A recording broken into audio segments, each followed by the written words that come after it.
Welcome to the Bros of Gardening. I'm Mike Westphal, your host, and I'm joined by, of course, Daniel Van Dyke, my co-host. How you doing today? I'm doing all right, bud. Yeah, we're in the thick of it now. We've hit spring for sure, and so just trying to catch our breath a little bit. But it's an exciting time. We got a lot of cool projects going on, and the stores have so much stuff in right now. It's just you walk around and it's ever changing, and new products coming in like crazy. So it's a fun time to be in the gardening world for sure. How are you doing? I'm doing all right, man. Spring is here. It is sprung. How you doing, Alex? Oh, I'm great. I don't have nearly as much as work as you guys have, but I'm doing great. You got to edit everything. Yeah, you got so absolutely. much going on. So, yeah, I mean, we're really, really busy around the garden center. I mean, it's just super, super jam-packed right now. There's so many plans, as you mentioned, and the customers are going crazy. So that's great. I mean, it's been so much fun, and this is the time that I love the most, I think, of any year is just when we're so busy, and it's just like just trying to keep up with everything. It's just been crazy. Well, I think for us, we're gearing up to do a lot of the color changes and stuff. We have some bigger properties and some commercial properties where we do, it could be 1,500, annual color and stuff. So we're always chomping at the bit to do it, but we wait for the right time, obviously availability and stuff like that. So we're finally hitting that time frame where we can start to look at that and schedule that kind of stuff. And that's kind of always my barometer for like, okay, now spring is here. You know what I mean? Because it's been here for a little bit, but now we're really getting into the thick of it, which again, it's a good problem to have. We're excited, and it's a fun time for sure. Yeah, we're right around that frost date, so this is when the gardeners are really like out and about. I mean, we just talked about it in the last Take the podcast. training wheels off. So people are getting excited about their vegetable gardens, and we're starting to get some tropicals in, like the hibiscus and mandevilla and all of that stuff. So it's definitely a really fun time around the garden. Crazy last weekend, just also because we had finally some good weather. I know. It's been awesome. So, all right, guys. Cool. Well, today's podcast is about pests in the garden and the most common diseases and pests that we can find. So, just off the top of your head, what do you find the most people asking about and trying to get rid of? Yeah, I think it's important to identify what it is. I mean, so there's tons of disease and pest issues that you're going to run into in your garden. And I think it's important not to, be like, oh, I'm never planting this again or I'm never doing this again. You're going to experience problems, it's just part of nature. And one thing leads to another. And we'll talk about a little bit more as we go along. But definitely, I think my best advice to people is walk around the yard. Yep.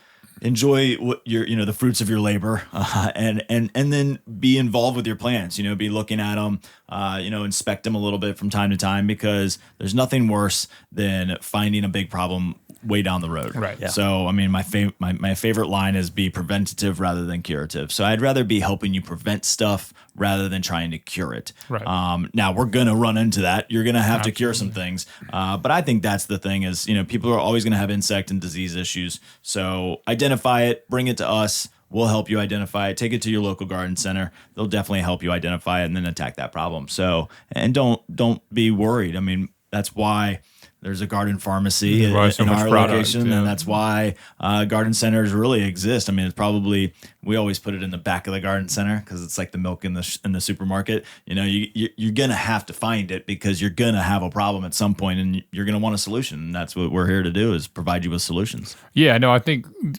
like Mike said, you want to be as preventative as possible. And so, again, looking at it kind of from the landscape perspective, we guarantee everything we plant. That's what our retail store does as well. But the way we kind of work is anything that we plant, we guarantee. And so we come out and replace it if you ever have any issues with it. So what we always encourage people to do, like Mike was alluding to, is just walk around the garden, take it all in. If you do notice something in distress, even if it doesn't seem like it's that big of a deal, you can snap a picture of it, send it to one of our designers if you're working with the landscape, or bring in a picture or bring in a cutting or a clipping, something that's showing kind of maybe that discoloring or some of that stuff, and try to get ahead of it. Don't wait until 15 of them have that and they're all, on their last leg, and then try to do something about it.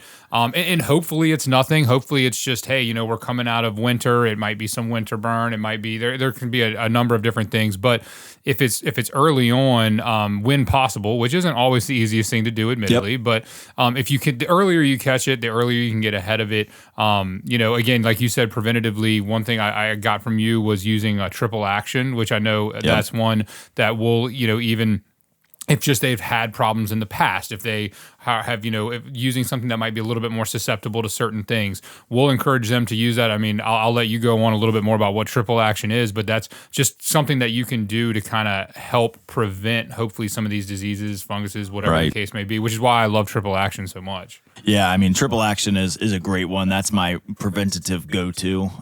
So I'll use it in the spring season. You can use it, multiple times if you want to, but I'll typically just get out early in the season, whether it's mid-March to mid-April, somewhere in that time frame, and just spray it around the yard, just kind of spraying on top of shrubs, and mulch areas, just because it's a 3-in-1. So it's an insecticide, miticide, and a fungicide. So while I always tell people, that's great, it does all three. When something does all three, it doesn't do one of them really, really well. Yeah. So if you've got a major insect problem, I'm going to give you something that's more specific to that problem, an insecticide. But a triple action is a great product. It's made by Fertilome. You can probably find it pretty much at any local garden center. But if not, you definitely can find it here. But triple action is an awesome one that you definitely is a great thing that you can kind of just spray around your yard. A lot of people that do that have gotten on my kind of program of doing that will always be like, it looks like I'm feeding my plants, because in the spring they just look, well, it's because any small issue that you might have had is now kind of squashed. Right. So you don't have to worry about it. And while it's not going to be a one and done and you're done for, the whole season and you're not going to have any insect or disease issues, it just really helps. And I think it goes a long way. So, get out there and prevent some diseases with triple action. Absolutely. Sure. Well, what kind of pests do you think are like the most common in gardens? I know one that we're running into a ton.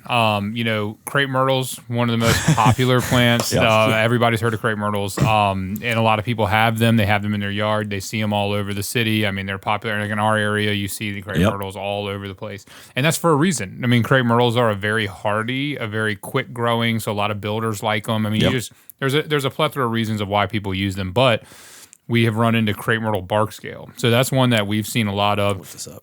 And again, I think I've said this a few times now, but I came to Mike and said, all right, what is the best way to kind of, attack or try to do that? And so I think the first thing would be trying to find the signs of what crepe myrtle bark scale looks like. Yep. It's pretty obvious. Yep. You'll see that the bark will literally turn almost black, and you'll start to see that.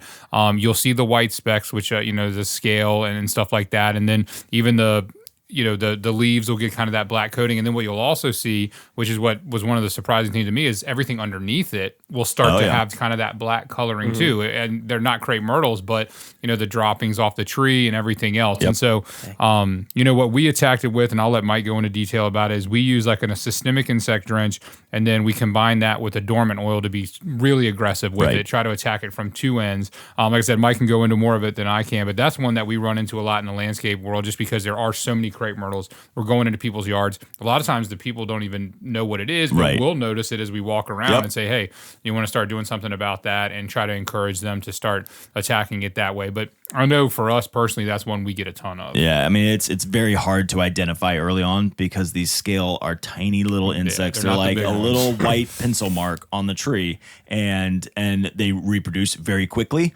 They're very hard to kill because sometimes they get into the nooks and the crannies, and so you don't really know if you got them all. So I have seen people out there trying to wash them off their tree, which isn't a horrible, attempt. Right. It's just because they're so tiny, they can get in there and they reproduce quickly, and then the problem's right back again. So definitely kind of the life cycle of it, or not the life cycle of it, but the problem compounds itself.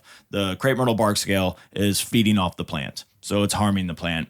But really what happens is the scales, this is where it gets a little gross, their excrement it's what they call a honeydew, which sounds, like it's not as bad. Yeah. So, but this honeydew is a sweet kind of sappy kind of substance.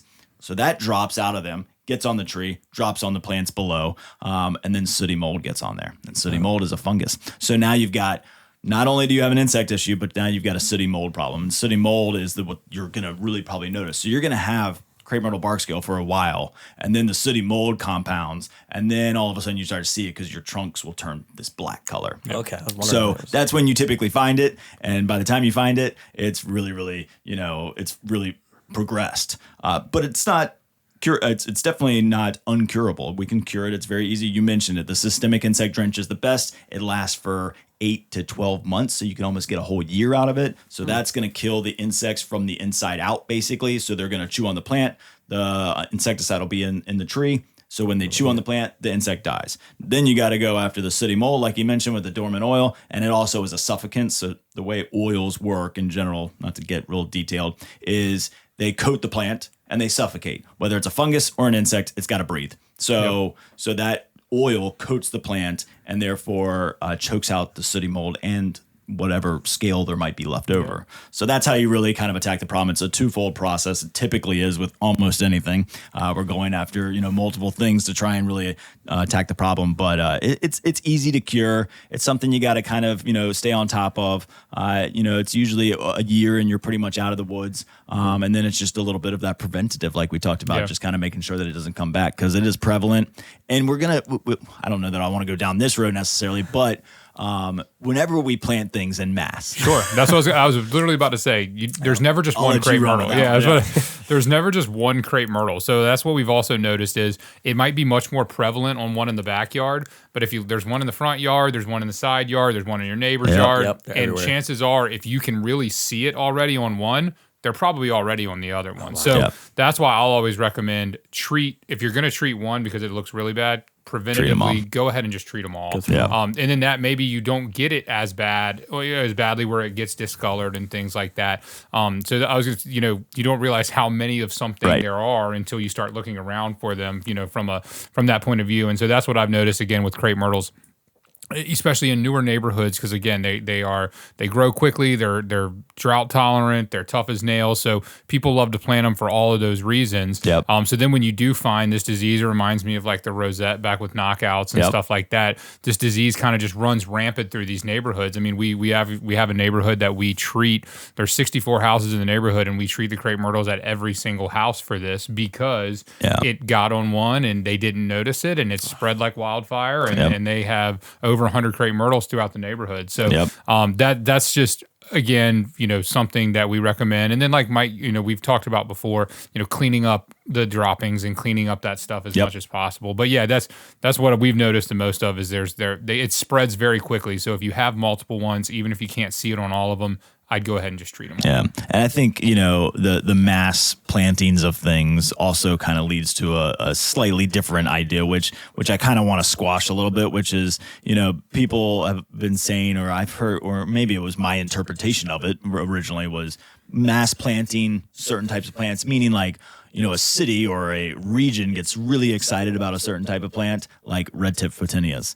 So red tip photinias were planted everywhere as a hedge plant. Really pretty plant. Beautiful. I mean, bright red new growth, white flowers. I mean, really easy to grow. Large plant can, privacy.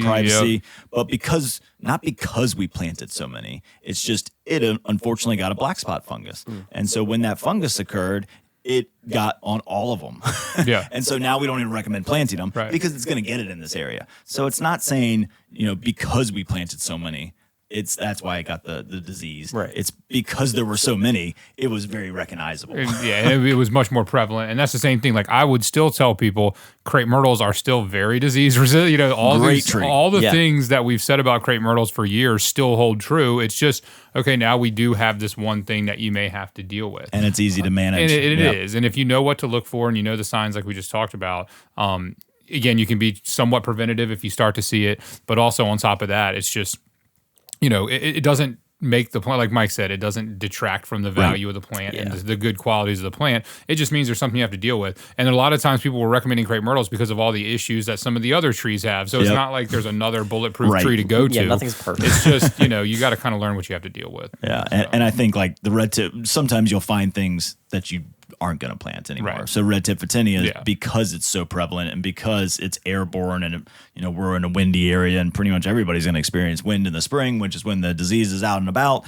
And so they're just going to get it. So we're not going to recommend it. Not that it's a bad plant. It's just the maintenance on it is much higher. Right. Crepe myrtles don't fall into that. No. I don't even think knockout roses would. So No, not at all. a lot of these plants that might have some of these problems, we figured out the solution. So sometimes it's, again, be preventative and try and prevent it from ever happening. It'll save you down the road. Yep. But if it happens, we've got cures for it. So we're still going to recommend the plants because they're pretty and they're great uses. They're popular for a reason. That's what I always tell people. They're popular for a reason. Yep. So, Well, we kind of talked about small pests, but when we were talking earlier, people usually think small, but actually, so that's something we run into a lot with landscape is pests, are in the eye of the beholder. Pests obviously have a negative connotation to them, but at the same time, deer, rabbits, while they may be cute, they can be destructive and they can be detrimental to the landscape. And so, again, if you're we've talked about selection and stuff like that, plant selection in some of the past podcasts, but I think that's where it really comes down to. If you know you have this problem, in our area, the peninsula has tons of deer.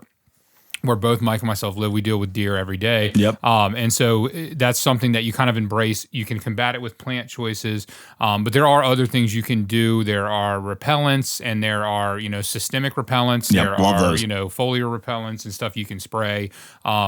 Again, rabbits will do different things, higher off the ground and stuff like that, or more the deer issue. But even, eating like liriope, which we always tell people, that's like a bulletproof, you can plant it anywhere, tough as nails. Right. The one thing we've noticed, rabbits don't mind eating liriope. Yep. So, and they're low to the ground. And so, again, you have different pests that come in all different forms. And again, I think it's be conscientious of it with your plant choice. But on top of that, there are things you can do to be preventative. And then there's one that I know Mike has literally taught a class on that we deal with a lot is moles and voles, which we won't get into too much of the weeds on that one, but that's one where when we come back to how we prep the soil, one of the more effective things we've found is the soil perfector. And so if somebody says, I've got really bad moles and voles in the yard, and we know that going in. And so that's, again, as we talked about, walk your garden, notice these things ahead of time. So then when you are planting and prepping for it, you can take certain precautions. So, soil perfector is essentially, it's just an additive to the soil that you mix in the backfill around the root ball.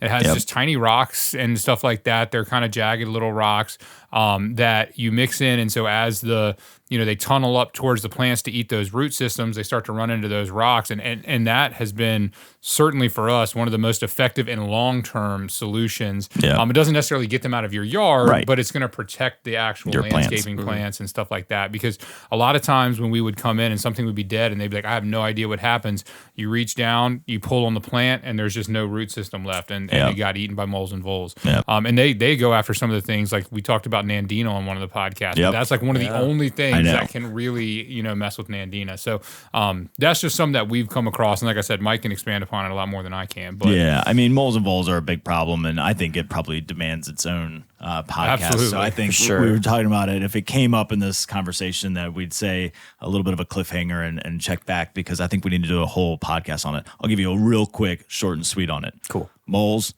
start with an M, meat eater. Voles, start with a V, vegetarian. So the moles are eating the insects in the ground. The voles don't like to dig as much, so they're coming into their tunnels, going off into your flower beds and eating your plants. I think the voles are the worst because they can devour your landscape, and all of a sudden all your plants are dead, and that's where your investment went into. But moles are a nuisance in the lawn, and when you're mowing the grass, there's nothing worse than trying to mow over these tunnels and chopping up your lawn. So what we always recommend is going after the mole's food source, because that's where the problem starts, which is typically Japanese beetle grubs, which is another pest that you don't want in your yard. So milky spore will get rid of that. And then we use a repellent to get them out of your yard.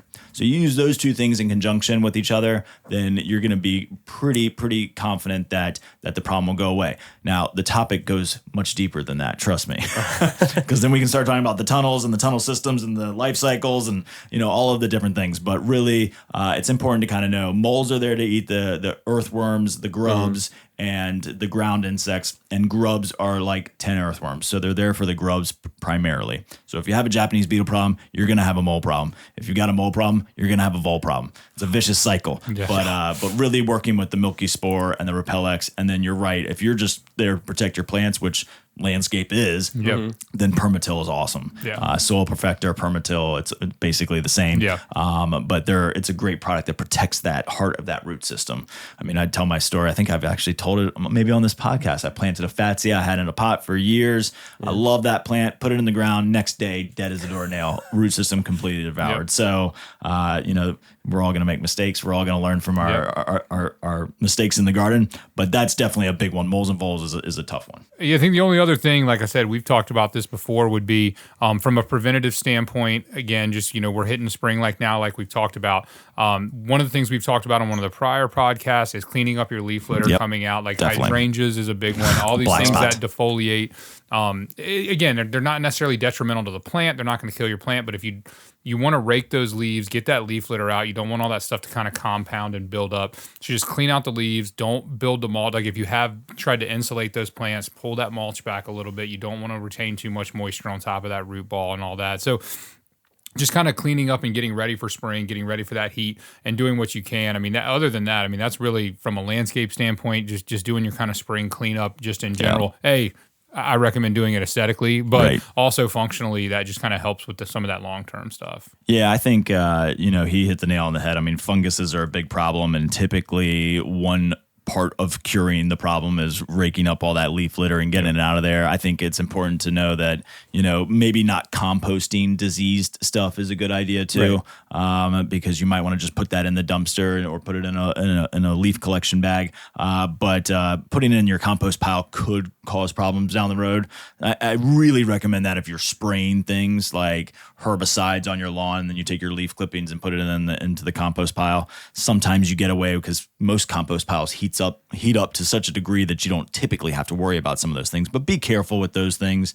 And then, certainly for us to try and identify or give solutions to every insect disease issue on a podcast would be very, very difficult. So that's why I go back to, be preventative, not curative, inspect your yard, somewhat systematically, is it every 2 to 3 weeks, but enjoy your garden and enjoy your yard. And when you do that, you'll notice some of these problems and issues that you see popping up. And then, talk to your local garden center and they'll help you attack them because, I could talk about what product specifically I'd use for mealybug, or what product I'd use for thrips, or what product I'd use for lacebug. I mean, the list goes on and on and on. But the cool thing is there's solutions for all of them. And there's traditional solutions and there's organic solutions. If you've got houseplants and you've got issues in your houseplants, we can help you solve those. From down to the little white flies or the fungus gnats that you might have floating around your soil, or mealybug. I mean, there's so many different things that we can kind of attack and control. We can do it safely with organic products. We can do it the traditional way too. And sometimes you might have to do a combination of both. But the best thing that I can tell people is there's a solution. We'll figure it out. Very, very rarely are we like, sorry, the plant's not going to make it. You got to get rid of it. That is very, very rare. So that's the good news is almost every plant is somewhat savable. We're going to help you through it. And don't worry, just trust in your local garden centers and go to them for their solutions. Well, thanks everybody for listening to our Bros of Gardening podcast. Next week, we're going to be talking about the gardener's toolkit. So that'll be a fun one to kind of talk about what's your favorite tools, what's my favorite tools, and what we use kind of, consistently in our jobs and in the yard. All right. We'll see you next time. Thanks for joining us.